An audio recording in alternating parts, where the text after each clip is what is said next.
Hello, I'm visiting today with Lisa Rae Morris, the author of Time Tree, The Emergence. It is a fantasy novel, which I have to confess is not my normal read, but this is one that you want to pick up. So, Lisa, welcome. Thank you for having me, Faye. First, I want to ask you a few questions about you as a writer. Does writing exhaust you or energize you? It depends. I have a nonfiction book that I published last year that was exhausting. It was good work, and it was work I needed to do, but it took a lot out of me. Fiction, on the other hand, I find completely life-giving, and I find this kind of synergistic thing that happens as I just sit there in the story, the characters come alive to me, and gosh, when I write the end, I burst into tears because I miss them. Awesome. Yeah. Your characters become part of your life. They're family. They do. My children have a lot of input as well. With this book in particular, they would peek their head into where I was working. Mom, is this chapter done yet? I need to hear it. And so there was kind of that driving pressure from my kids because they needed to know what happened next. And I was like, oh, hey, I'm writing. But it worked out great. And by the end, my 14-year-old daughter especially was just in tears and saying, I just want to write a thank you note to Angus. It's one of my main characters. But I can't because he's not real. That's wonderful. That's support for you too. That's awesome. It's very energizing. That's awesome. Okay, so tell me about an early experience in your life when you first learned that language has power. Well, I'm a reader. I am a total bookworm, and the books that I can recall changing the way I think and the way I feel and the way I look at the world were all just really well-written stories that have big truths, big ideas in them. Frank Peretti's, just about anything he wrote, actually. A lot of Ted Dekker, a lot of C.S. Lewis. Mm-hmm. You think of Aslan singing Narnia into existence, and that's, of course, an allegory. We know, God, when he sang the world and spoke the world into existence, and it touches you, it gets your head around something really big. Right. As a kid, having that experience where my mind's blown wide open by the imagination of another writer, and to think, it does say in the Bible that angels are all around us, but I didn't think about it till now about how that might actually look. So to have that happen in my mind as a young kid, I was very impressionable, and it was so life-changing, and I thought, I want to write. Awesome. That's wonderful. I love Frank Peretti and Ted Dekker, by the way. We could totally geek out on those two. So just thinking about both your books, what kind of research do you do in preparation for writing them, and how long does it take for you before you can then begin your book? Well, for the nonfiction, when it was about Christian, it was actually for husbands. So I did a lot of interviewing people, a lot of surveys about, what's your pain point? What's the one thing you want to know that you just can't seem to find out a good answer to? What's the one thing you wish your spouse knew that they just can't seem to remember?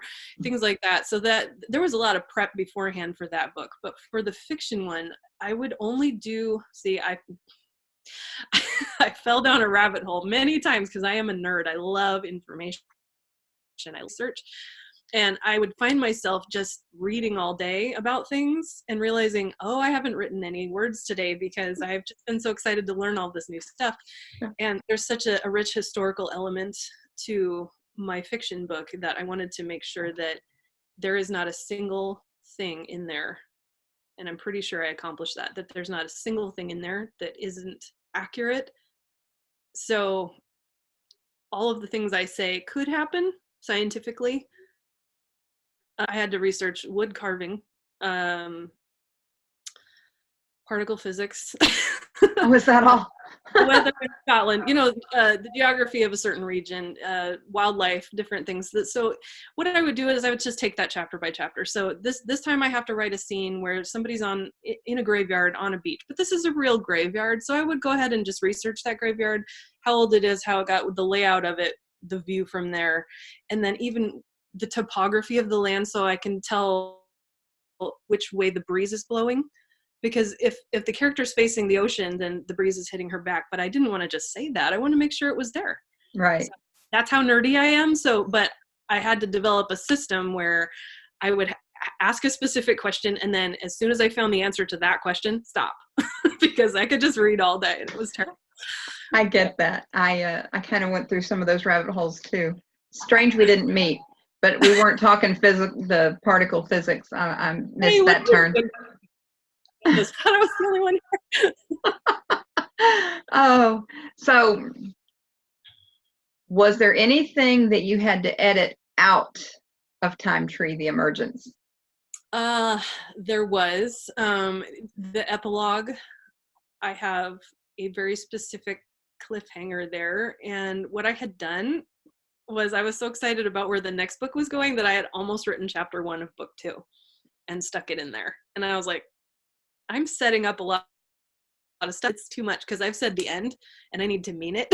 So right. I took out about 80% of the epilogue and just made it one little scene with a little what kind of line at the very end of it, so that it's just enough. It's just a little piece of something rather than a whole new set of thoughts. Right.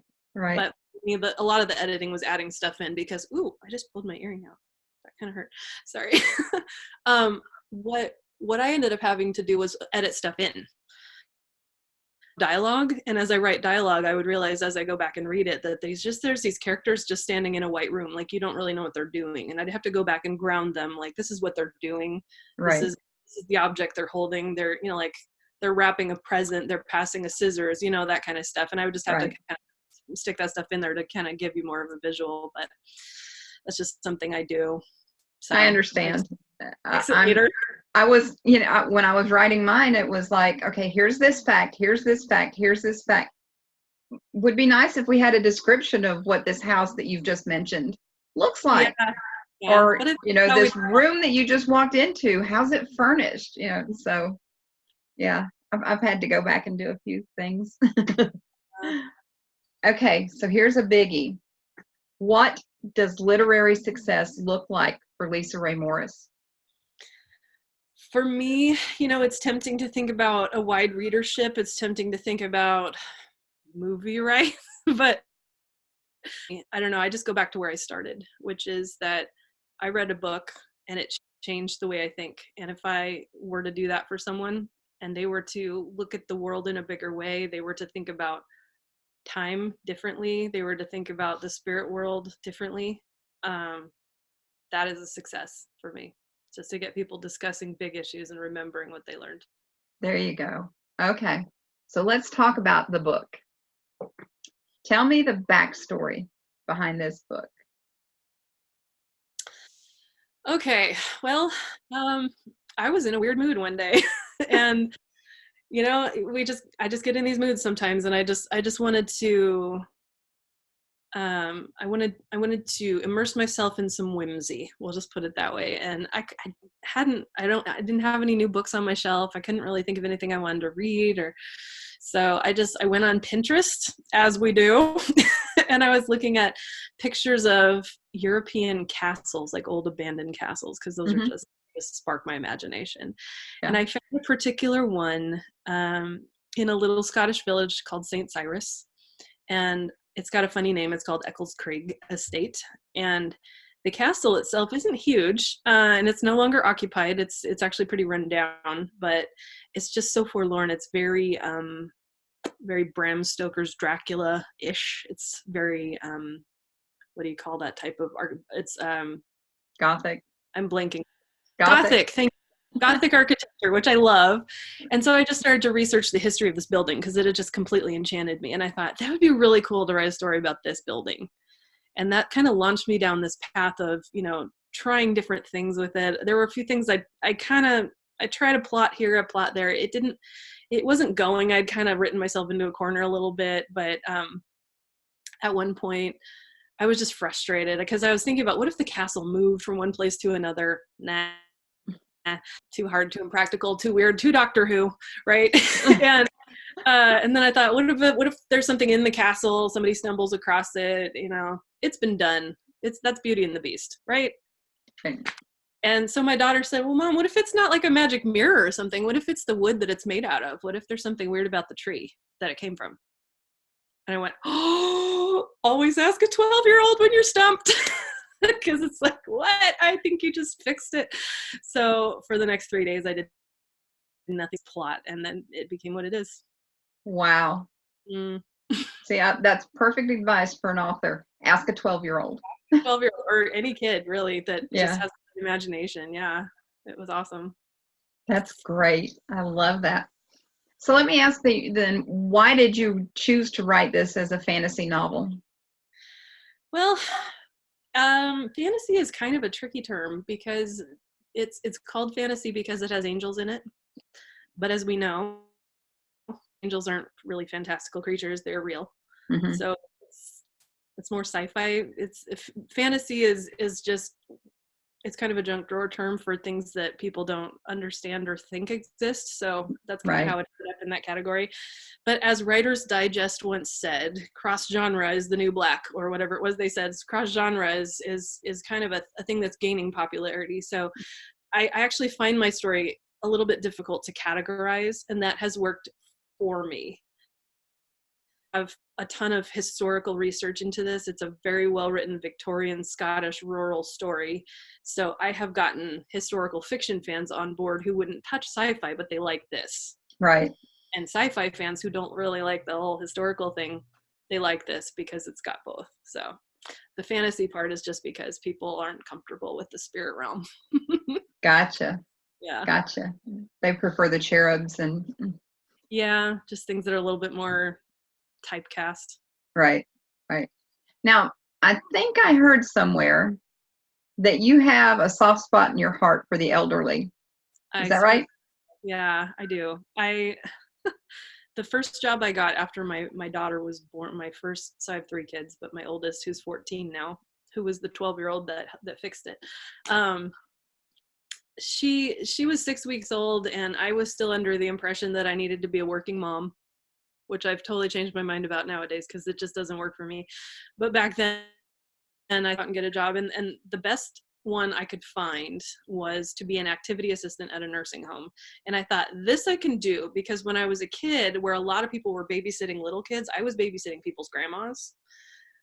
They would have me come over and read to their grandma or their mom, or if she had Alzheimer's and they needed to go away for the weekend, they would have me come sleep over and stay with her, keep her out of trouble, not let her out the door and get lost, make her dinner, things like that. And I really enjoyed that. It was fun for me to hang out and just have all these extra grandmas, and I didn't mind that they didn't remember things. To me, they were just quirky, fun people. And so to work at a nursing home full of them, where, I got to do stuff like call bingo games, and I got to throw birthday parties and bake cupcakes and do gardening and all my favorite things with all these people. It was just amazing. So wonderful. Yeah. So probably a good 6 months I did that until I was just feeling done and needing to go home to my baby. Yeah. It was one of the most jobs I can say I've literally ever done, and so much comedic material. Oh my word! And not in a mean way, because it's not nice to make fun of the elderly, but I mean, just in a way that I enjoyed them, and they just crack me up. They're just great. Right. I had, from that time on, I'd always fantasized about writing a novel that takes place partly is set in a nursing home, and so I did. There you go. Yeah. There you go. They are my mother had Alzheimer's, and that it's different dealing with it as a daughter, but at the same time, there were moments where, it was just hilarious. It can be, and either you laugh or you cry. So right. I mean, we'll choose to look at the bright side, I suppose. Right. I kind of liked it when she decided that my daughter-in-law was me, because that meant I didn't have to deal with that issue. Right. And some days I did have people's daughters. I would walk in and they'd call me Peggy or something, and I would get to be that person that day, and that works for me. That's fun. That's fun. Okay. So you touched on this just a little, but I want to ask you specifically, what is it that you hope that your book achieves in the lives of your readers? I want them thinking bigger. It's easy to become very in tune with our own little sphere of influence, our own environment, and only deal with what we see. Right.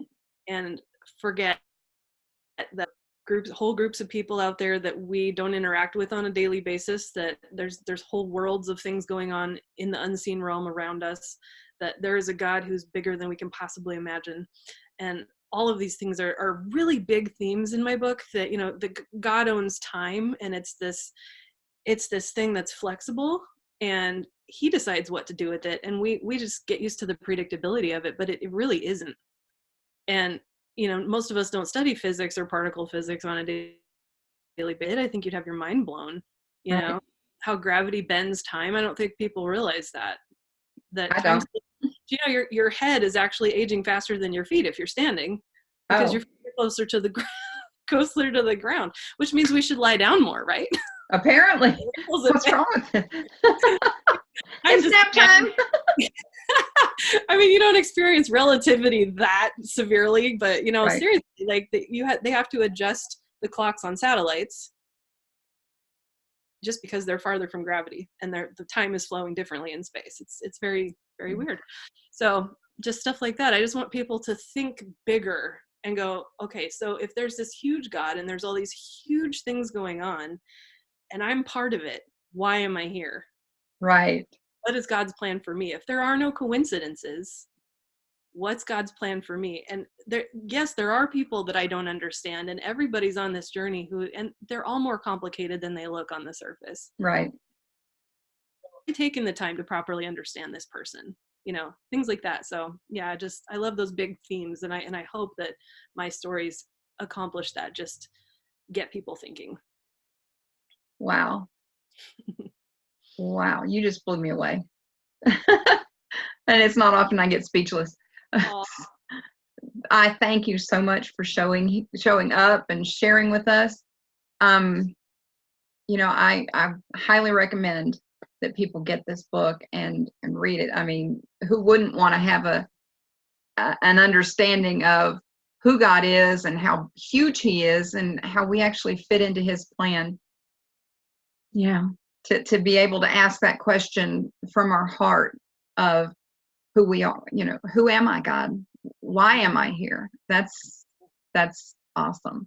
And so then you've got, how many this is a series, right? How many? This is book 1, and I'm currently writing book 2, and the plan is for it to be right now. But I reserve the right to not be able to let go of my characters and to keep writing after that. So we'll see. But for now, it's a trilogy. Awesome. Well, Lisa, thank you so much for sharing with us and for just revealing yourself. It's been a huge honor. I appreciate it. Thank you.